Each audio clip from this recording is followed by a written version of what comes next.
Hey, how you doing there? Henry Olsen here from Super Simple Guitar, and today I'm going to be answering my All Access member, Christy, her question, okay? So Christy, very happy to have you on board, very happy to answer your question, and this is a question I get a lot, so it's great that I can now really take it head on and make a video and answer it for everybody else who also may be asking this question. So Christy's question was, shout out to Christy and all of you guys. Christy's question was, Henry, I want to be able to play to songs. She actually wrote backing tracks, but I'm assuming you mean songs. But I'm having a hard time finding the strumming pattern and actually being able to listen to a song and play along to it, right? It's easy for me to, kind of strum along on my own, but as soon as I want to play to a tune, everything just gets unwound, right? Okay, so I think that's what the question was. Correct me if it wasn't, but I'm pretty sure that's what it was. So what I find is that people, I have to take off the headphones. I'm going to put them back on when we get into the backing track. What I find is that when people try to play along with songs, they want to do way too much, way too soon, okay? And what I mean by that is that people try to turn on songs and then they want to play the exact strumming pattern and they want it to all work perfectly and instantly, and it's just not realistic if you're at a beginner level to be able to just turn on a song and be able to play to it, right? Because of a couple reasons. Because maybe you're not comfortable with the strumming pattern yet, or maybe your hands are still a little bit slow to make those changes.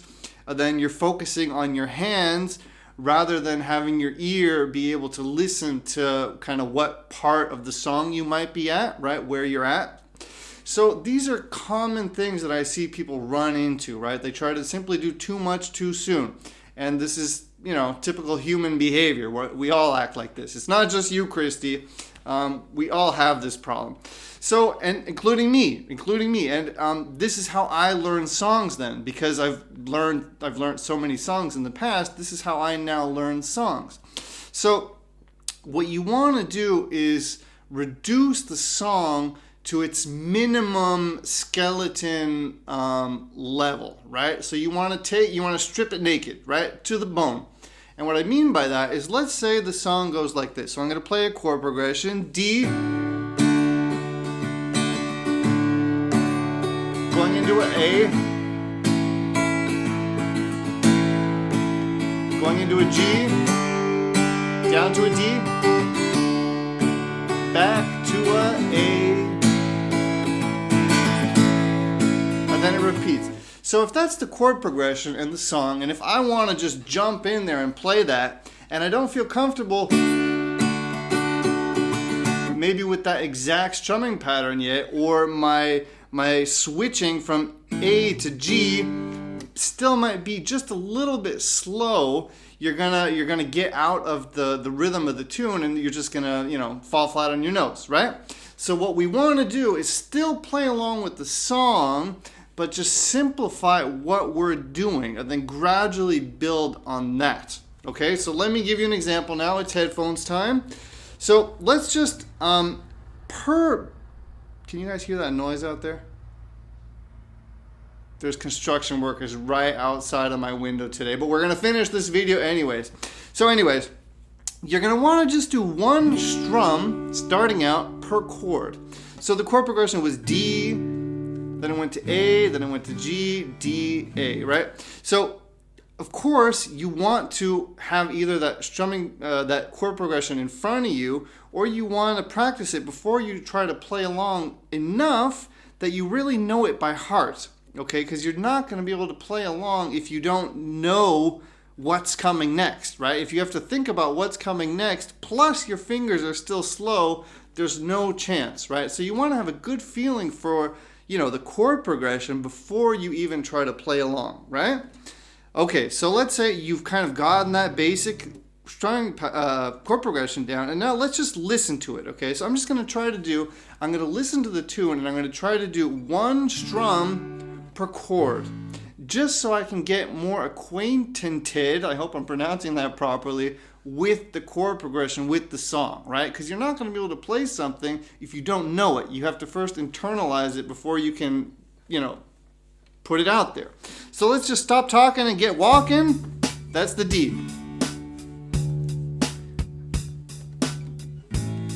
It moved into A. I'm just trying to do 1 or 2 strums. G, went down to the D, and then it ends on A. Turnaround. So this is my chord progression. And I'm going to try to really internalize this. Maybe add another strum in there if you feel comfortable. Not too much. Just keep it simple.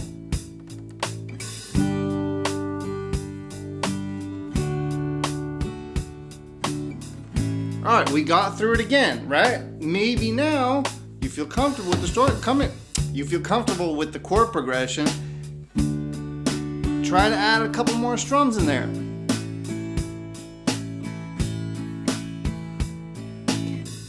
Do your own strumming patterns. You don't need to always do the exact strumming patterns that might be happening in the tune. Play around with, your own strumming pattern that you might come up with playing to that beat. Since you're an All Access member, make sure, Christy, to watch my strumming breakthrough course, because I teach all of that in there. I teach strumming patterns that are going to help you have a strumming breakthrough and develop your own sense, okay? So, again, starting on the D.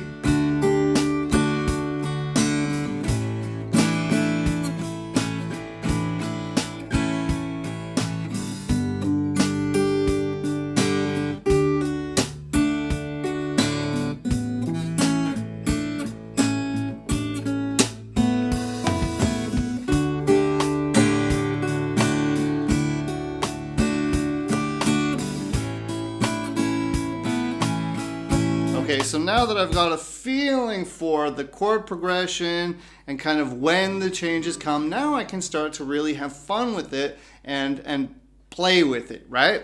The beginning was kind of laying that foundation, which is kind of the boring part, but then the fun part starts. Once you've got that foundation, you can start to build and actually have fun with it, okay? So I'm going to have this chord progression this backing track in the lesson of the week area for any of you guys who want to practice this, who are my All Access members, right? So this is a great one to just practice that with, right? Some more cool things that you can do on the D chord, you could add a sus4 in there. See that? I'm just adding my pinky to the first string, 3rd fret. That's a D sus4. All right, don't let the name confuse you. I'm just adding a note, right? It's like a little bit of salt. All right. So another thing you could do is a D sus2. Another freaky name, but very simple. We're just releasing this note. Everything stays the same. So fun little thing you can do on a D chord almost any time. On the A chord, you could add in this note if it's not too hard for you. Another way of playing that would be to hold this down and then add in the note with your pinky, right? That same note. When you go to the G, there's a cool thing you could do on the G that I like to do, and that is either slide both of these notes to the 5th fret and then come back, right? So, or you could just slide one of them, right? Another cool thing you could do I don't want to give you too much stuff, but on the G, experiment with that sliding ahead and sliding back. So let me just play with this in a more simplistic way, just so you can see it, right? Let me demonstrate it. So on the D,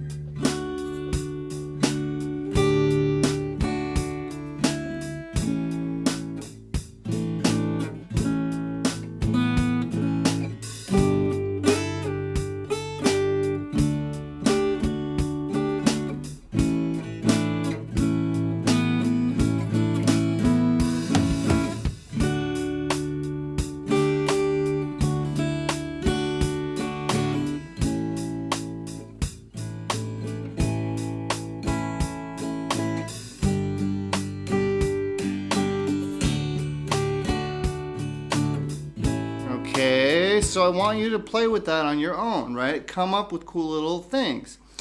Another cool thing you can do on the A very often is release this finger, right? The finger that's holding on the second string, and that'll give you what's called an A sus2, also a very nice sound. So you could go, hear how nice that is? So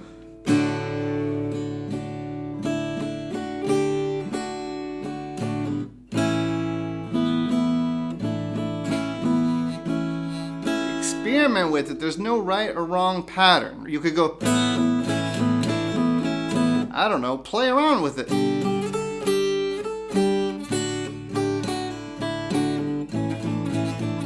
Just move it back and forth. Right? You could do it like this. Okay.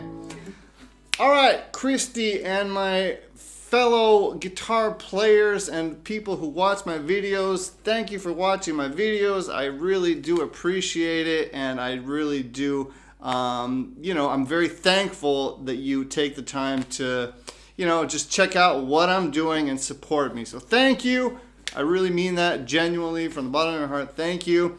And there's so many of you, so thanks. I love you guys. Thank you so much.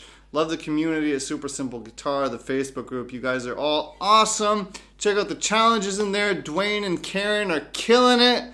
The challenges are amazing. So if you guys are watching this anywhere other than in the Facebook group, make sure to join the Super Simple Guitar Facebook group. Cool challenges in there. Again, Dwayne and Karen are killing it with the challenges, and just a bunch of really cool and supportive people in there. So check that out if you haven't yet. All right, and go play along with this and have fun with it. All right, see you very soon. Henry Olsen here. Bye-bye. Okay. Very good.